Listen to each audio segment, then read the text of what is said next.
आज का टॉपिक है हमारा सेकंड यूनिट, व्यक्तित्व। मनोविज्ञान के अनुसार व्यक्तित्व एवं हम्म उसके प्रकार। हम्म फिर है योग के अनुसार व्यक्तित्व और उनके प्रकार। फिर ओके। योग के अनुसार व्यक्तित्व विकास की विधियां। तीन टॉपिक है आज ये। 3 टॉपिक हैं। ओके। तो व्यक्तित्व से संबंधित तुमने सेकंड सेम में भी कुछ ना कुछ पढ़ा होगा जरूर। उसमें पूरा मनोविज्ञान का पूरा पेपर था आपके सेकंड सेमेस्टर में शायद। तो पहला जो टॉपिक है उसी सेकंड सेम से रिलेटेड है।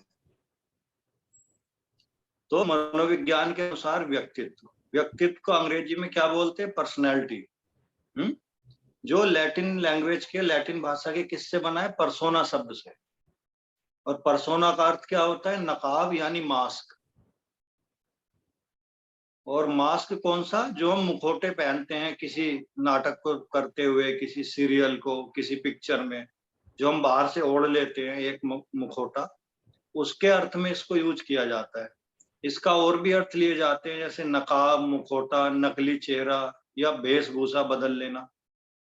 तो जो नाटकों में इसको पहन के ना चेहरे को नकली, रोम के निवासी नाटक, सीरियल और प्ले किया करते थे मंच पे। तो वहीं से ये पर्सनैलिटी शब्द आया है। इसका क्या अर्थ होता है? जैसा कोई दूसरे को दिखाई दे, मतलब ओरिजिनल तो नहीं है, मुखौटा पहन के जैसा हम दूसरे को दिखाई दे रहे, तो उसका मतलब होता है पर्सनैलिटी, जो पर्सोना शब्द से बनता है। यानी व्यक्तित्व का अर्थ है बाहरी रंग रूप व कपड़ों इत्यादि से नहीं है। व्यक्तित्व का, पर्सनैलिटी का अर्थ, व्यक्तित्व का अर्थ है व्यक्ति के सभी शारीरिक, मानसिक, अनुवांशिक गुणों का संयोजन। ठीक है ना? ये पर्सनैलिटी का अर्थ होता है। केवल हम अच्छे कपड़े पहनने से पर्सनैलिटी वाले नहीं बन जाते, वो सभी चीजें अच्छी होंगी। व्यक्ति का क्या होगा? रंग रूप, मानसिक, शारीरिक, आनुवांशिक जो भी गुण है उसमें उनके संयोग से, संयोजन से जो उच्चता बनेगी वो पर्सनैलिटी कहलाती है। तो व्यक्तित्व सुस्थिर, गतिशील तथा सामाजिक परिवृत्तियों के या प्रवृत्तियों के एक अद्वितीय संगठन का नाम है तथा यह उनका प्रतिनिधित्व भी करता है। यानी व्यक्तित्व सुस्थिर, गतिशील तथा सामाजिक प्रवृत्तियों के एक अद्वितीय संगठन का नाम है और वह इनका प्रतिनिधित्व भी करता है। ऑक्सफोर्ड यूनिवर्सिटी के शब्दकोश में जो डिक्शनरी है उसमें पर्सनैलिटी को परिभाषित करते हुए क्या कहा है? कहा है कि the various aspect of the a person character that combine to make different from other people. दोबारा रिपीट करूं, क्या कहा है उसमें ऑक्सफोर्ड यूनिवर्सिटी में? The various aspect of a person character that combine to make different from other people.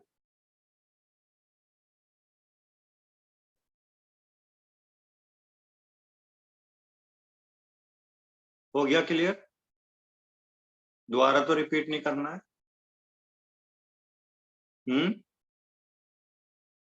Sir लिख लिया। ठीक है। अब क्या है? मनोविज्ञान के अनुसार व्यक्तित्व के प्रकार। तो विभिन्न मनोवैज्ञानिकों ने भिन्न भिन्न आधार पर व्यक्तित्व के अनेकों प्रकार बताए हैं।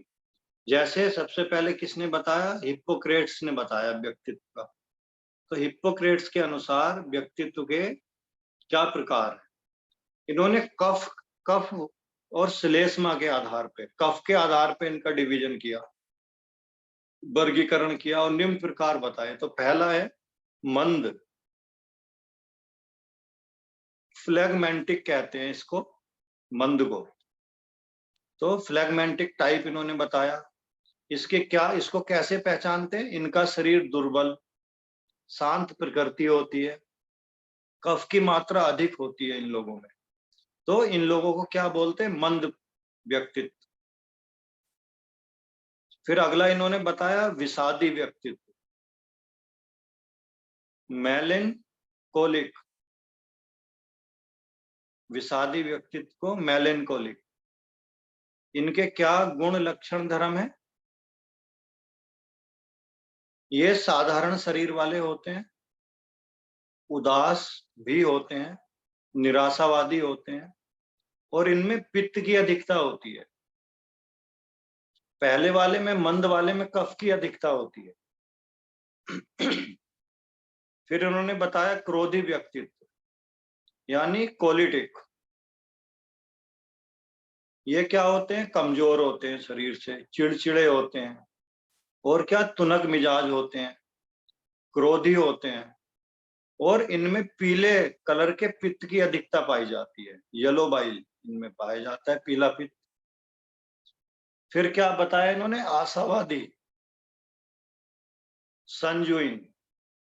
इनका क्या गुण लक्षण धर्म है? कैसे इनको पहचानेंगे कैरेक्टर को? अच्छा शरीर होता है, कार्य बहुत जल्दी और शीघ्रता से कर लेते हैं, प्रसन्न रहते हैं, उत्साह होता है, आशा होती है, और इनमें वायु के गुण की अधिकता होती है।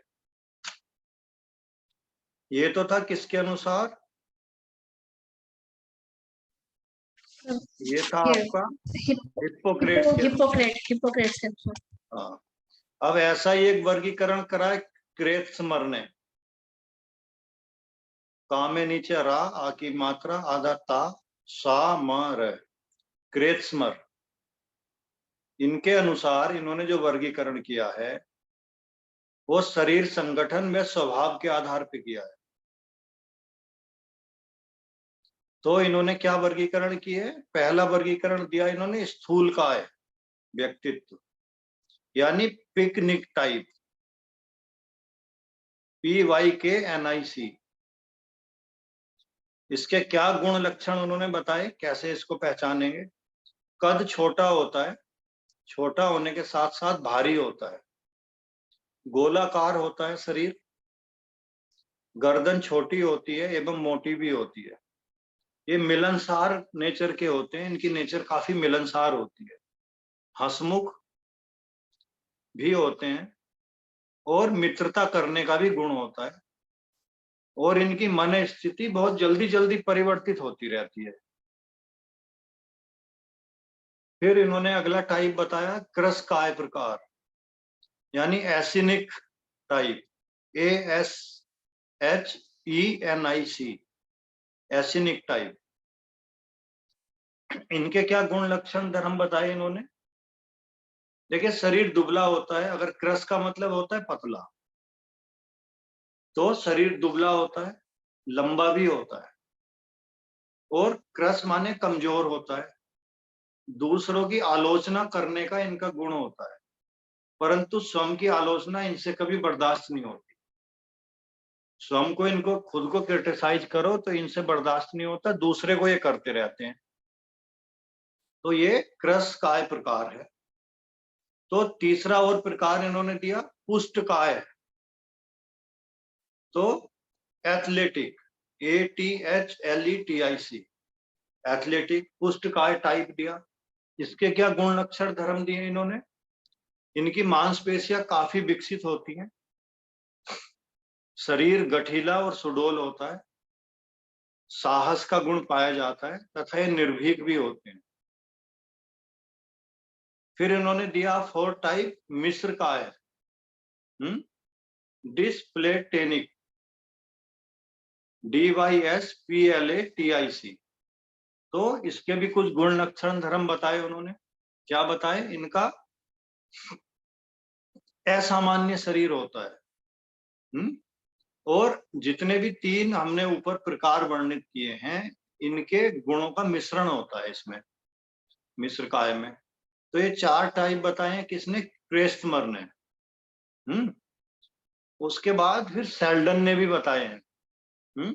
तो सेल्डन के अनुसार क्या है व्यक्तित्व के प्रकार? तो इन्होंने किस आधार पे बताए हैं? शरीर की बनावट के आधार पे सेल्डन ने इनका वर्गीकरण किया। तो इसमें पहला कौन सा है? एंडोमॉर्फी, ENDOMORPHY, एंडोमॉर्फी टाइप बताया। तो इनके क्या गुण धर्म लक्षण बताए? देखिए, मोटे होते हैं, नाटे कद वाले होते हैं, आराम पसंद बहुत होते हैं, आराम करते हैं काफी, और खाने पीने के बड़े शौकीन होते हैं। तो जिनमें ऐसा मिले गुण, उसको आप कह सकते हो वही एंडोमॉर्फी पर्सनैलिटी है। फिर उन्होंने बताया मेसोमॉर्फी, MESOMORPHY।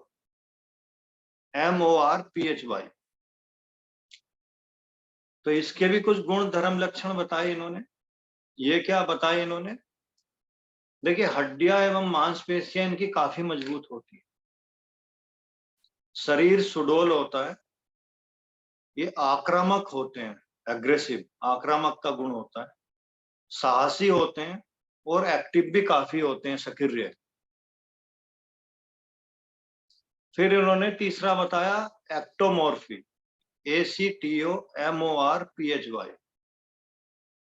इनके भी कुछ गुण धर्म लक्षण बताए इन्होंने।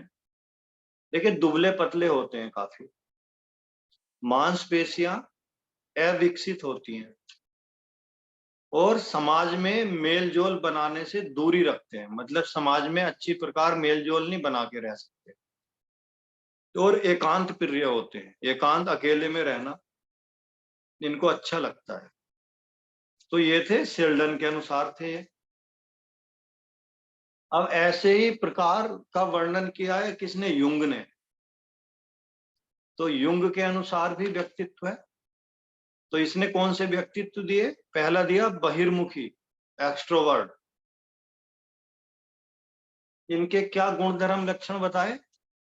ये मिलनसार होते हैं, व्यवहार कुशल होते हैं, आशावादी होते हैं और प्रसन्न रहने वाले होते हैं। फिर उन्होंने दूसरा टाइप बताया अंतर्मुखी, इंट्रोवर्ट। तो इनमें क्या, कल्पनाशील काफी होते हैं ये, और चिंतनशील भी होते हैं, चिंतन करते हैं, मिलना जुलना ये कम पसंद करते हैं किसी से, और एकांत में रहना पसंद करते हैं, एकांत में रहने वाले होते हैं। फिर तीसरा टाइप युंग ने बताया उभयमुखी या उभयवादी है, एम्बीवर्ट, AMBIVERT। इनमें उपयुक्त दोनों प्रकार के व्यक्तित्व का मिश्रण पाया जाता है। ऊपर जो बताए हैं थोड़े गुण इनके, थोड़े इनके मिक्स होते हैं, यानी बहिर्मुखी और अंतर्मुखी पर्सनैलिटी के मिक्स लक्षण पाए जाते हैं। अब ये था किसके? युंग के अनुसार। तो ऐसा ही व्यक्तित्व का जो विभाजन है, प्रकार है, वो मरे ने भी बताए हैं। मरे, तो मरे ने 4 प्रकार के व्यक्तित्व या पर्सनैलिटी ये बताई। तो पहली बताई है उसने सिद्धांतवादी व्यक्तित्व, यानी थियोसिस्ट। तो जो सिद्धांतों में रुचि रखता है बहुत सारे, उसको थियोसिस्ट कहते हैं, यानी सिद्धांतों में रुचि रखने वाला। फिर दूसरा टाइप बताया उन्होंने मानवतावादी, ह्यूमैनिटेरियन टाइप बताया व्यक्तित्व का। यह क्या है? ये मानवता या ह्यूमैनिटी की भावना से ओतप्रोत होता है। फिर तीसरा इन्होंने बताया संवेदनशील, यानी सेंसेशनल। तो यह क्या होता है भाई? सौंदर्य प्रिय होता है, कलाकार जैसे कोई होता है, प्रेम करने वाला प्रेमी भी हो सकता है। सौंदर्य के जो, जिनको सौंदर्य आकर्षित करता है, तो सौंदर्य किस किस चीज में है भाई? संगीत में है, कलाकार में हो सकता है। इस पर्सनैलिटी के व्यक्ति होते हैं ये। फिर फोर्थ बताया इन्होंने व्यवहारिक, यानी प्रैक्टिकल। तो जो बिल्कुल व्यवहारिक रूप से रहते हैं, जैसे किसान है, सैनिक है, श्रमिक यानी मजदूर, काम काज करने वाले। तो ये 4 प्रकार मरे ने बताए हैं। उसके बाद फिर जेम्स ने बताए हैं 2 प्रकार। तो जेम्स के अनुसार भी 2 प्रकार है, JAMES, जेम्स। तो इन्होंने पहला बताया नर्म स्वभाव वाले व्यक्तित्व के जो लोग हैं, टेंडर माइंडेड। इनमें क्या गुण लक्षण पाए जाते हैं? आदर्शवादी होते हैं, खूब आइडियोलॉजी होती है इनकी, रूढ़िवादी भी होते हैं, किन्हीं चीजों पे अड़ भी सकते हैं, परंपराओं पे, और धार्मिक भी होते हैं। फिर दूसरा टाइप है सख्त प्रकृति वाले, यानी टफ माइंडेड। तो ये व्यवहारवादी एवं भौतिकवादी दृष्टिकोण के होते हैं। व्यवहारिक तो होते हैं बट भौतिकवादी भी होते हैं। तो ये इस तरह से तुम्हारे जो है, इस तरह से प्रकार बताए गए हैं। सर भौतिकवादी मीन्स जैसे ये मेटलिस्टिक। जो मैटर जो तो ये तुम्हारे इस तरह से प्रकार बताए गए हैं। अब अगला टॉपिक क्या है? योग के अनुसार व्यक्तित्व एवं उनके प्रकार। योग के अनुसार व्यक्तित्व एवं उसके प्रकार। व्यक्तित्व एवं उसके प्रकार, ठीक है। तो मनोविज्ञान के अनुसार थे, अब योग के अनुसार है। तो देखिए, योग में व्यक्तित्व की व्याख्या सांख्य दर्शन के आधार पे की गई है। सांख्य को योग हुबहू मानता है, जो उसके सिद्धांत है। एक तत्व है जो सांख्य नहीं मानता, योग मानता है। कौन सा तत्व है वो? एक ऐसा तत्व है, सांख्य में 25 तत्वों की चर्चा की है, बट योग एक तत्व और भी मानता है जो सांख्य नहीं मानता। बताओ सर। पढ़ चुका तुमने, पीछे पढ़ लिया? तो पढ़ा तो था सर। योग, चलो इशारा दे देता हूँ, योग को शेश्वर सांख्य भी कहते हैं। यानी ईश्वर के सहित सारी चीजें सांख्य की मानता है। योग 26वां तत्व ईश्वर को मानता है, सांख्य नहीं मानता। हाँ सर। इसलिए योग को शेश्वर सांख्य कहते हैं और सांख्य को निरेश्वर सांख्य है। ये लिखो मत, मैंने समझाने के लिए तुम्हें बता दिया, ये तो नॉलेज होनी चाहिए सब्जेक्ट। सर लिख लेते, याद रहता।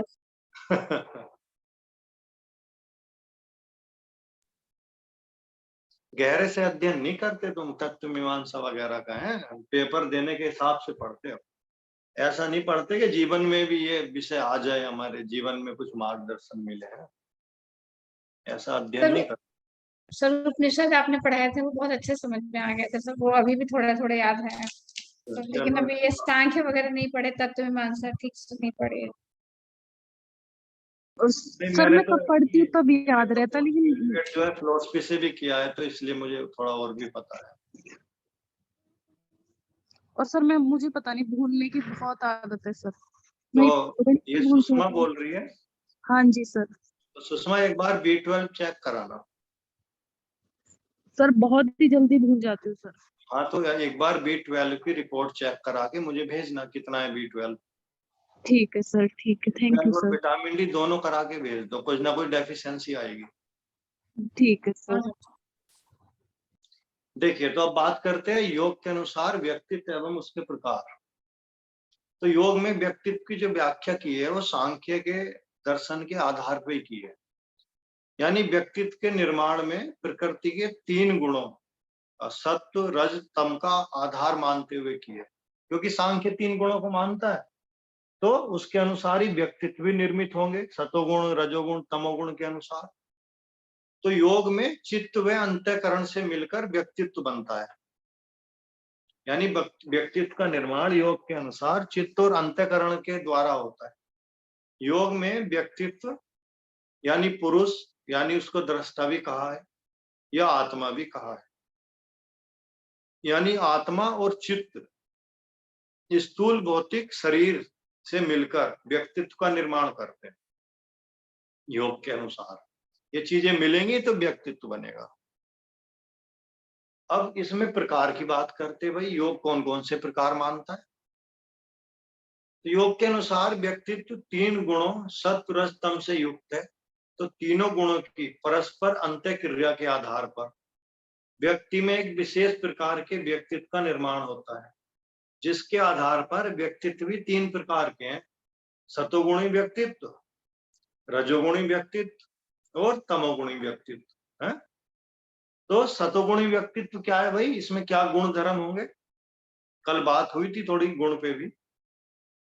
तो त्याग इसमें गुण होगा, त्याग करने वाला होगा, है विवेक का गुण जरूर होगा, संतोष, क्षमा करने वाला, प्रेम से ओतप्रोत, दयावान, बुद्धि इसकी प्रकाश युक्त होगी, दूसरों की मदद करने की भावना वाला होगा। यानी जो अच्छे गुण हैं सतोगुण से संबंधित वो इसके अंदर इसके व्यक्तित्व में होंगे।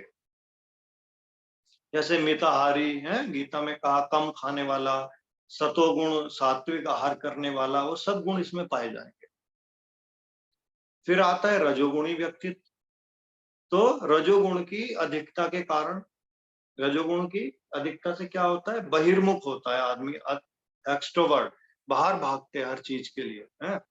तो इसमें क्या गुण होंगे भाई, सबसे पहला गुण होगा चंचलता, और विषय भोग की इच्छा होगी, विषयों को भोगेगा इंद्रियां जब बाहर भागेंगी। तो धन संग्रह आदि की इच्छा होगी, मोह माया में ज्यादा बंधा हुआ होगा, दुख की अनुभूति करेगा, क्रोध होगा, मानसिक कष्ट उत्पन्न होते रहेंगे, मानसिक परेशान रहेगा।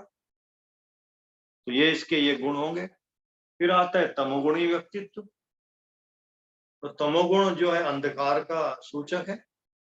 तो इस गुण की प्रधानता से क्या होगा, व्यक्ति में अज्ञानता, अंधकार पैदा होगा, क्रोध अधिक होगा, हिंसा की वृत्ति होगी, नींद अधिक सोएगा, निद्रा होगी क्योंकि तमोगुण आलस लाती है, भय होगा, आलस्य होगा, है इत्यादि लक्षण उत्पन्न होंगे। इनका व्यक्तित्व कैसा होगा, भोग विलास करने वाला, आलसी, अनैतिक होगा और अपराधी किस्म का होगा। ये तमोगुणी व्यक्तित्व की बात की गई है इसमें योग में। इसके अतिरिक्त व्यक्तित्व का निर्माण 5 कोष के आधार पर भी बताया है। 5 कोष कौन कौन से भाई शरीर में, तुमने पढ़ा होगा जरूर, बताए होंगे हमने उपनिषद में। अन्नमय कोश, पुरुष प्राणमय कोश, क्रम से बताओ। ठीक है, अन्नमय कोष और प्राणमय कोश हाँ और 5 पंचकोश, प्राणमय, मनमय, मनोमय, हाँ और मनोमय,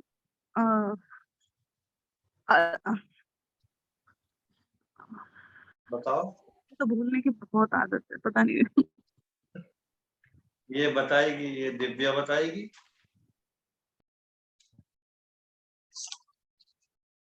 तो बहुत अच्छे से याद है वो।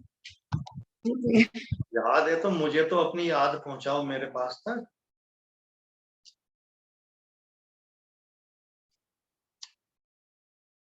विज्ञान में, विज्ञान में विज्ञान में और आनंद में, आनंद में, हाँ अन्न में, आनंद प्राण में, में, मनो में, मन विज्ञान में, में और विज्ञान में, आनंद आनंद में। आनंद में। में। सबसे ये 5 पहले कोष हैं। तो ये 5 कोष भी जो है व्यक्ति के व्यक्तित्व का निर्माण करते हैं, उनसे इनकी पर्सनैलिटी का पता चलता है। जैसे योग में 3 शरीरों की बात की गई है, कौन से 3 शरीर की बात की है, योग में 3 शरीरों की बात की गई है, 3 गुण की तो की है, स्थूल शरीर, सूक्ष्म शरीर और कारण शरीर, 3 शरीर की बात की गई है। तो जैसे स्थूल शरीर बनता है अन्नमय कोश से, तो जिसका शरीर बहुत मोटा, तगड़ा, स्थूल, थुलथुला, यानी उसका अन्नमय कोश ज्यादा गतिशील है, वो अन्नमय कोश में ज्यादा जीवन व्यतीत कर रहा है, तो उससे उसको पहचाना जा सकता है उसके शरीर को देख के कि भाई अन्न की प्रधानता वाला है। तो अन्नमय कोश का संबंध है किससे, स्थूल शरीर से। सूक्ष्म शरीर का संबंध है प्राणमय और मनोमय कोश से तथा कुछ प्रतिशत विज्ञानमय कोश से। मनोमय और प्राणमय से तो पूरा पूरा है, बट कुछ परसेंटेज विज्ञानमय कोश से भी संबंधित है सूक्ष्म शरीर की। फिर है कारण शरीर। तो कारण शरीर विज्ञानमय और आनंदमय कोश से मिलकर बनता है, यानी जिसके पास बुद्धि होगी, विज्ञान होगा, विज्ञान तर्क होगा, वो अच्छे रास्ते पे जाएगा, आध्यात्म के, परमात्मा के, तो आनंद में यानी परमात्मा के निकट भी आएगा। और अब सूक्ष्म शरीर में प्राण में यानी प्राणायाम और अच्छे विचार, और थोड़ा लॉजिक और विवेक काम करेगा। तो जिनके पास ये ज्यादा है उसके अनुसार आप उसके कोष को पहचान के उसके व्यक्तित्व को पहचान सकते हो। भाई जिसके पास तर्क, बुद्धि, विवेक है उसका विज्ञान में कोष ज्यादा एक्टिव है। जो आनंद से भरा है, प्रेम से भरा है, जो परमात्मा सात्विकता से भरा है, उसका आनंद में कोष सही है, आनंद में कोष में जी रहा है। तो इस हिसाब से ये भी व्यक्तित्व की बात कर की है योग ने पंच कोष के आधार पे भी है। अब योग के अनुसार क्या है अगला टॉपिक?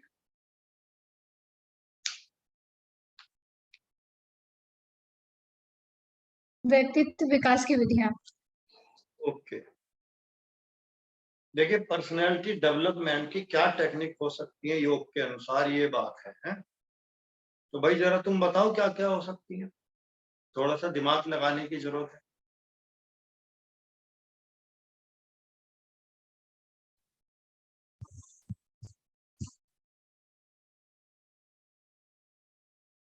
देखिए लिखने पे कम प्रयास करिए, अगर आप चाहेंगे तो नोट्स एक अवेलेबल तो हो योग सकते हैं, ही है सर। सर बट योग समझने पे आसन ज्यादा करके सर अपने प्राणायाम। शरीर को स्वस्थ रख सकते हैं, प्राणायाम करके अपने मन को और विचारों को। और धारणा ध्यान से। ठीक है, विचारों को कैसे करेंगे शुरू? सर विचारों को योग से, प्राणायाम से सर, ताकि विचार। ये तो अष्टांग योग का राजयोग की विधि हो गई ना, सारा अष्टांग योग। और क्या विधि हो सकती है?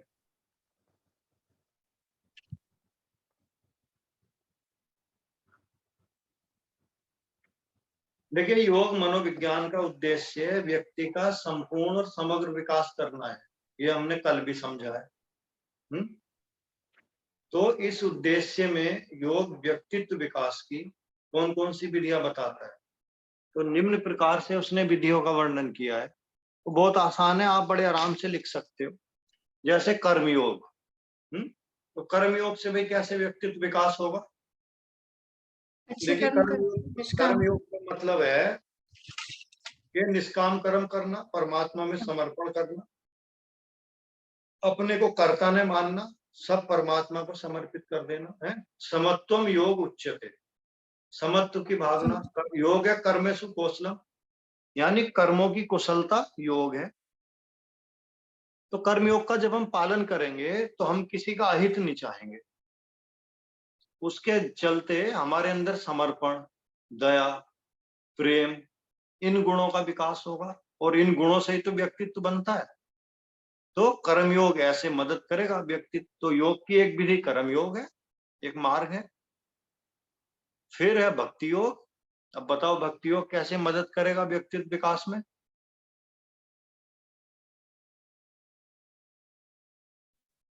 तो जब भक्ति की तरफ जाएंगे तो विचार अपने आप शुद्ध हो जाएंगे हमारे। हाँ, शुद्धता आएगी विचारों में। क्रोध और पे क्या सर, होगा? समर्पण क्रोध आएगा। कम होगा सर। समर्पण। और भक्ति का साधक हर व्यक्ति में कण कण में भगवान को देखने लगता है।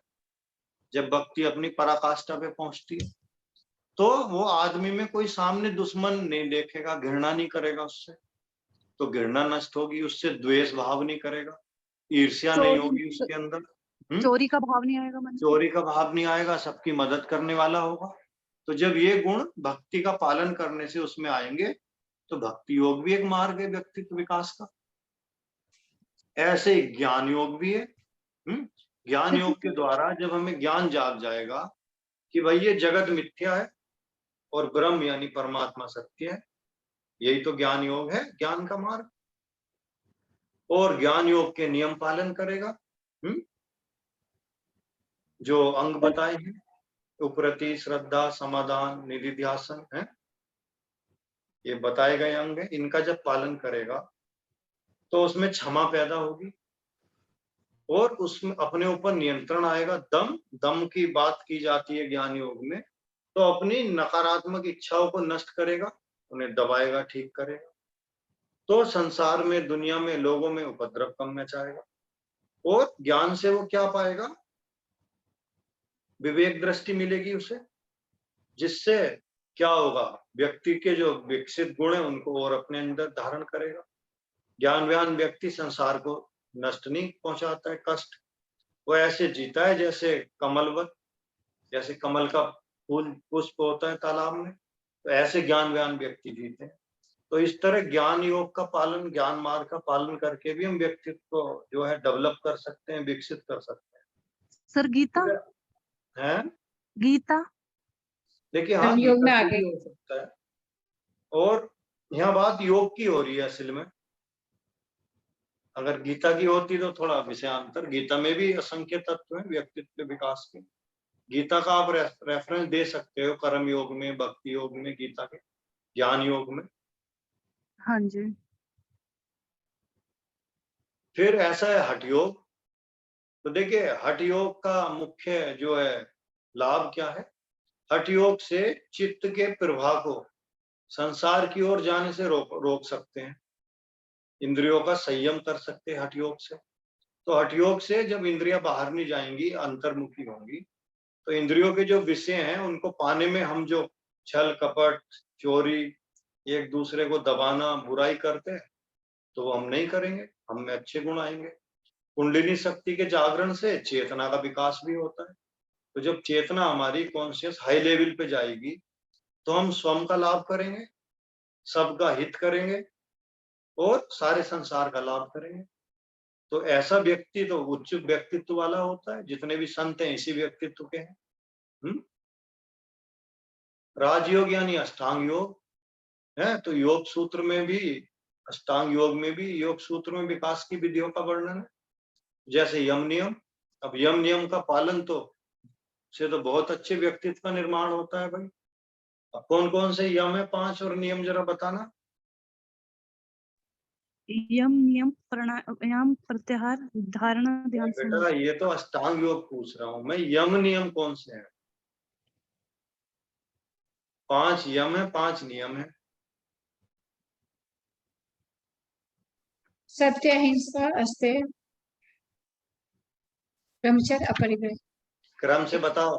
योगी हो तुम लोग, एमए फाइनल करने वाले हो, कहीं की टांग कहीं जोड़ के बताओगे।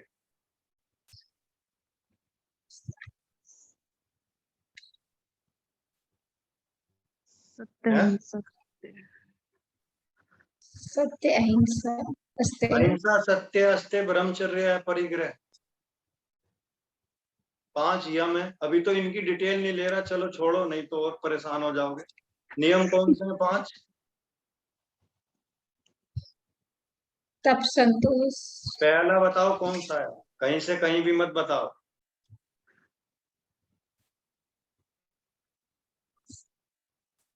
एमए फाइनल के स्टूडेंट हैं ये करेंगे योगी तैयार आके फील्ड में। सोच, संतोष, तप, स्वाध्याय, ईश्वर, प्राणिधानानि क्रिया, ये है पूरा 5। तो इनसे कैसे व्यक्तित्व निर्माण होगा भाई? अहिंसा का पालन करेंगे तो समाज में लड़ाई झगड़े कम होंगे। सत्य बोलेंगे तो क्या होगा? दूसरे से छल कपट की घटनाएं कम होंगी। अस्तेय का मतलब क्या है?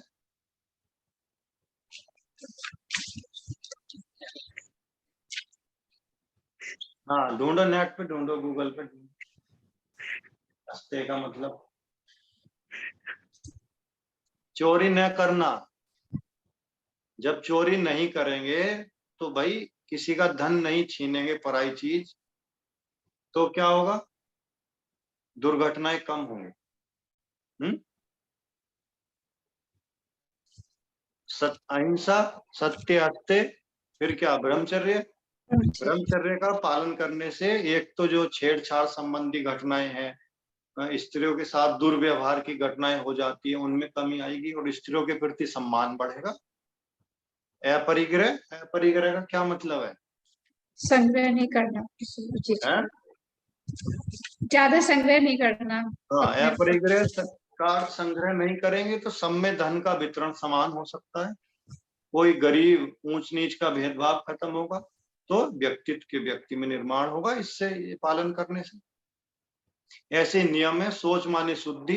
अब मोदी जी ने चला रखा है भारत स्वच्छता अभियान, ये योग की शुद्धि या सोच से ही तो प्रभावित है। योग में तो बहुत पहले चर्चा कर दी गई है भाई। तो शुद्धि के भाव से हमारे मन भी शुद्ध होता है, शरीर भी शुद्ध होता है और समाज भी और वातावरण भी। तो ये एक अच्छी पर्सनैलिटी की निशानी है। फिर संतोष, संतोष से हम दूसरे के देख के ईर्ष्या नहीं करेंगे, ये इतना ऊपर बढ़ गया, हमसे ऊपर पहुंच गया, लेग पुलिंग नहीं होगी, दूसरे के सहयोग का गुण बढ़ेगा, मानसिक बीमारियां भी कम आएंगी। तो जब संतोष व्यक्ति में व्यक्तित्व का विकास करेगा, तब के द्वारा हम जो शॉर्टकट ढूंढते हैं ना आगे बढ़ने के, कोई जुगाड़ निकल जाए, किसी को चार कुछ लाभ दे के काम करा लें, सेटिंग कहीं बन जाए, तो तब से क्या है, मेहनत करने का गुण आएगा व्यक्ति में। तो मेहनत करने वाला व्यक्ति चाहे लंबे रास्ते से ही जाए बट ईमानदारी से चलेगा, अपनी मेहनत पे चलेगा। फिर स्वाध्याय, स्वाध्याय का अर्थ है हम अपने अंदर अपनी कमियों को पढ़ेंगे, आध्यात्मिक ग्रंथों का अध्ययन करेंगे, तो उनसे भी सद्विचार आते हैं। इस प्रकार क्या है, यम नियम के पालन से क्या होगा, हमारे व्यक्तित्व का विकास होगा और संसार का और समाज का लाभ भी होगा। और क्या योग सूत्र में और कौन सी विधि बताइए भाई, यम नियम तो बताया ही है, फिर बताया अभ्यास वैराग्य। अभ्यास वैराग्य से भी हमारा व्यक्तित्व का निर्माण होता है। खराब चीजों को हटाने का अभ्यास करेंगे हम और अच्छी चीजों को लाने का अभ्यास करेंगे, और वैराग्य भाव से कि भाई इस संसार में अगर खराब चीजें इकट्ठी करो तो ये तो नश्वर है, रहेंगी नहीं, अच्छा या लाभ या यही काम देगा साधना में। तो अभ्यास वैराग्य से निर्माण होता है। फिर ईश्वर प्राणिधान से भी व्यक्तित्व का निर्माण होता है। ईश्वर प्राणिधान मतलब समर्पण। तो समर्पण के करने से भी हमारी पर्सनैलिटी डेवलप होती है, उसका जो है निर्माण होता है। समर्पित व्यक्ति जो क्या करता है, छल कपट उसके मन में नहीं होता, सीधा सरल होता है। सरल व्यक्ति किसी को हानि नहीं पहुंचा सकता। तो एक उपाय है योग में व्यक्तित्व निर्माण का, भाई ईश्वर प्राणिधान। फिर एक मुख्य बहुत अच्छा उपाय है जिसको बोलते हैं भावना चतुष्टय। अब ये बताओ मुझे, भावना चतुष्टय क्या है?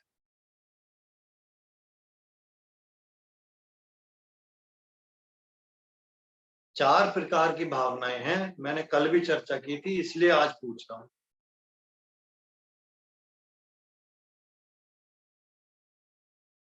भावना चतुष्टय बताओ, कल भी इसकी बात हुई थी। चार प्रकार की भावनाओं के साथ जीवन जीना चाहिए और ये बार बार आएगा। ये चित्त प्रसाधन का उपाय भी है जिसको तुम पढ़ चुके थर्ड सेम में। भावना चतुष्टय और चित्त प्रसाधन एक ही चीज है। चित्त प्रसाधन के उपाय बताए पतंजलि ने। हाँ ऐसे गर्दन तो हिला रहे हो, बट वही तो मैं पूछ रहा हूँ। सर पढ़े हैं, सर पढ़े हैं, लेकिन हमने तो 10 साल पहले पढ़े, अभी हम तुम्हें पढ़ाने के लिए आज थोड़ी पढ़ के बैठे हैं कि कल पढ़ के पढ़ाना है तो आज पढ़ रहे हैं। सर दया की भावना, दान की भावना है। एक्यूरेसी में जवाब दो। योग एक विज्ञान है, ऐसे तुक्के में काम नहीं चलता योग में। ये कहानियां नहीं है, योग विज्ञान, विज्ञान बिल्कुल एक्यूरेसी में चलता है।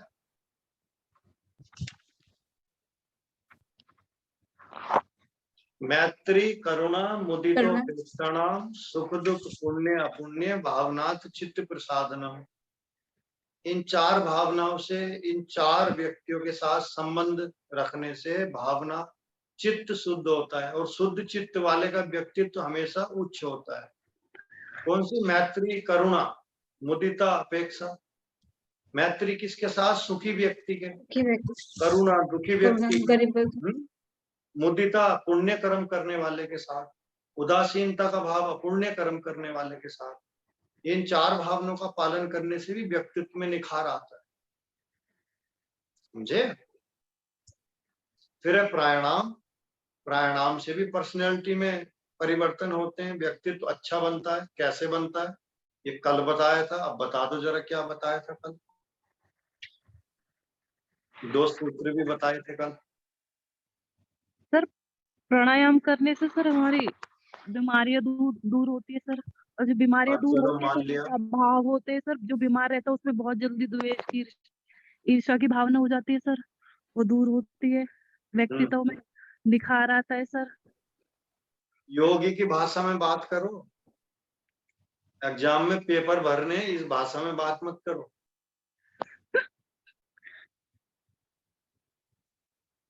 एक्यूरेसी में बात करना सीखो।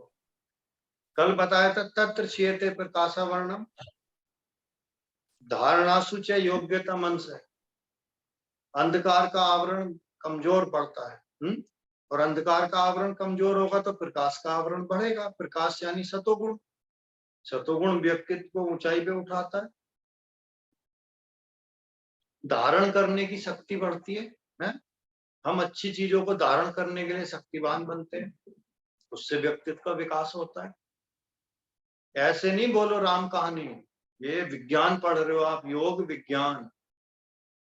इसमें हर चीज का एक सूत्र, एक प्रॉपर। पतंजलि धर्म के आइंस्टाइन कहे जा सकते हैं। पतंजलि एक भी शब्द व्यर्थ और फालतू नहीं बोलते। जितना है उतनी बात की है सूत्र में। तो इसका मतलब तुम सूत्र के साथ याद नहीं करते चीजों को। अगर सहज सूत्र याद होंगी तो चीजें बिल्कुल एक्यूरेसी में पता होंगी। तो इसको इस तरह से अध्ययन करने की कोशिश करो। योगी हो, आगे फील्ड में सिखाओगे तो किसी को, या अपने लिए पढ़ रहे हो तो बात अलग है। और दूसरे को सिखाने के उद्देश्य से भी पढ़ रहे हो, योग इंस्ट्रक्टर या टीचर बनने के, तब तो चीजें पता होनी चाहिए भाई। फिर क्या उपाय है योग सूत्र में? वीतराग विषयक चित्त। ये क्या होता है? वीतराग विषयम वा चित्तम, यानी अपने चित्त में, अपने हृदय में, मन में वीतराग को जो प्राप्त हो चुके पुरुष, उनका ध्यान करना, चिंतन करना, उनके बारे में मनन करने से भी पर्सनैलिटी यानी व्यक्तित्व का विकास होता है। जो ऋषि हैं, मैं ऋषि हैं, इनका भी, देवी, शिव, नारद जो हैं, संत हैं, इनका ध्यान, इनके बारे में चिंतन करने से भी इनके गुण हमारे अंदर आने लगते हैं। तो इनसे भी व्यक्तित्व का विकास होता है। फिर क्या है? संतों का संग व गुरु कृपा, ये भी मदद करती है भाई। जिन संत, जैसे व्यक्ति के साथ, तो तुमने पढ़ा, जैसी संगति हो, जिसके साथ रहने लगते हैं वैसे गुण धर्म हम में आने लगते हैं। तो संतों के या गुरुओं के संग रह के हम में चरित्र का निर्माण होता है, उनके समान गुण आने लगते हैं। तो इन विधियों का प्रयोग करके हम योग की व्यक्तित्व का विकास कर सकते हैं। ठीक है? और कोई टॉपिक है इसमें? नहीं सर। ठीक है, और किसी को कुछ पूछना है तो पूछ लीजिए, फिर कल बात करेंगे आगे। क्लियर हो गया? ऐसा कुछ नहीं होगा जो समझ में ना आया हो।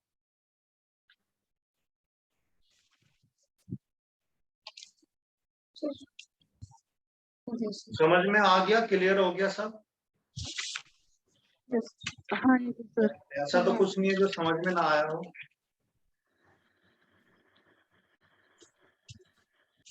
चलो, तो फिर मनोज जी आज्ञा चाहें आज के लिए। ये तो मेरे ख्याल से जो सुना ना इन्होंने,